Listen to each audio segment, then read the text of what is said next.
Okay, I've got black beans back here in this pot. You can't see them, really. Anyway, they're soaking, getting ready for canning. Got 18 jars in my canner. I'll get that turned on, get the jars heated up in just a minute. And I've got ground pork here that I'm just going to brown this batch of it, pack it into jars, and then I've got 2 more packages over here of ground pork that I'm going to form into meatballs and package them. I'm just going to use boiling water for canning everything because pork is pretty flavorful. I might put some salt in with it, but that's about it. But nothing fancy, just ground pork loose in the jars, scrambled up, and then some pork meatballs. I'm not doing the Quebec pork meatballs this time.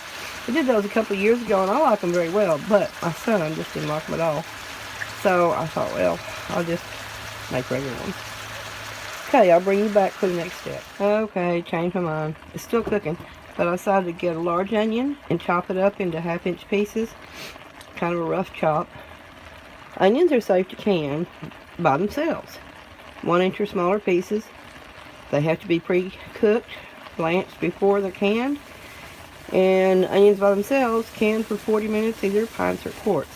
So since this is meat and it's going to be canning at 75 minutes for pints, there is no issue at all with having the onions in there, and especially with no more than I've got. I will be using, ground meat always has to be browned. Do not pack raw ground meat into a jar and can it and think it's going to be safe, because it's not. Anyway, I will be putting some boiling water in the jars. I've got to get that going. I've got the fire on under my canner. So I'll get my 2 tea kettles and get those started heating up. I'll get ready to drain my beans that are back here. Sorry about that. See them?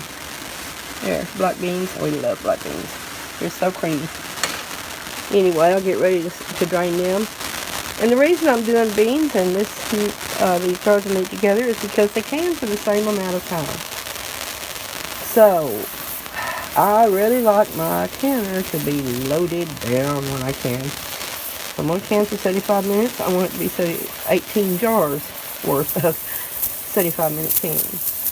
Okay, I'll bring you back in a bit. It is really windy today outside. I don't know if it's going to storm or what, but I thought you might want to see me filling 1 jar. It's not real exciting. Here's 1 jar of the scrambled meat that I'm filling.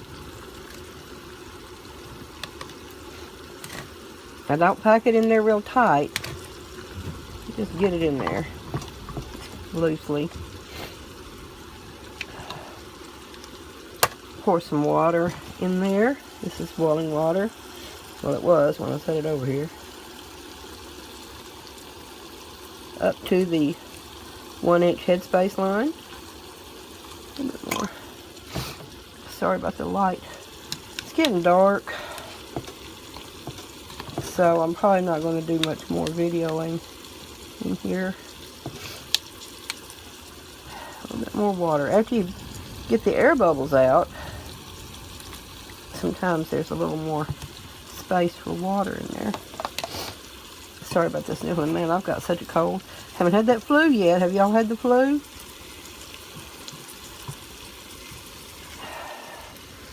I hope none of you had it. Turn my other tea kettle off. Alright. Clean lid. Clean ring. Set it out here. I'm going to set it on this here. And that's it. Pretty much done. Put it over in the canner. It's a little bit hot in my fingers. Put it over in the canner. Sorry, y'all. I'm filming by myself today. My son went to be with his friends to see the Super Bowl.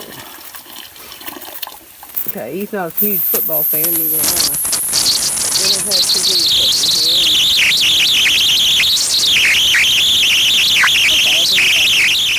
Okay, there's a skillet full of meatballs. I didn't even count them.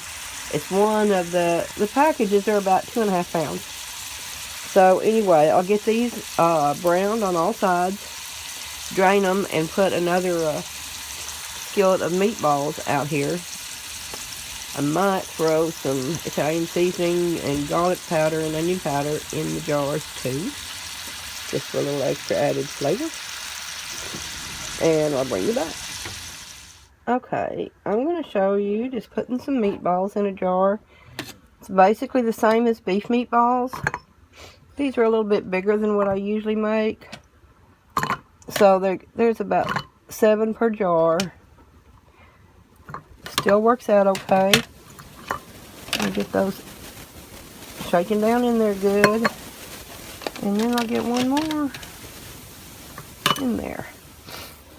Okay. Now, I'm going to put a 1/4 teaspoon of garlic powder,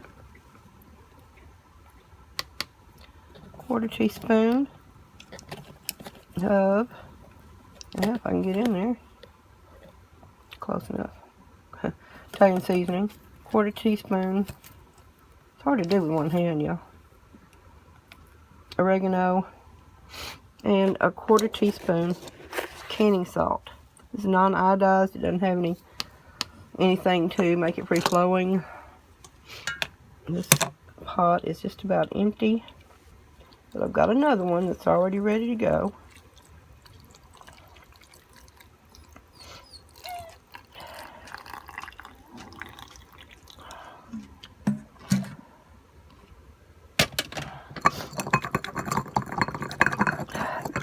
I don't like to poke the meatballs because I don't want to get them broke up. But if you shake it around like that, you can get the extra air out. Come on over there. There. Now, this is a vinegar soaked towel. So, that helps cut the grease off the top. Put on a lid. Put on a ring. Remember, lids and rings no longer have to be heated. And that's done. Now I've already filled the bottom layer, so that's 9 jars in the bottom. I've got 7 jars of just the scrambled pork, 2 other jars of meatballs. So I'll bring you back. Well, this is a little hard to see. Maybe not. Looks like the light came on. Well, anyway, there's scrambled sausage back there. You see it's boiling. Not scrambled sausage, scrambled pork. Pork meatball, seasoned Italian style. Some of the black beans. And some more of the pork. So there we go. Now I've got more black beans to can. But I've done other bean canning videos, so I'm not going to include that this time. I just wanted to show you what canned ground pork looks like. And it's very, very tasty. There were 2 or 3 of the meatballs left over, and I finished frying those off. Ate them, and they were delicious with no seasoning at all. They were good. So, there you go. Thanks for watching.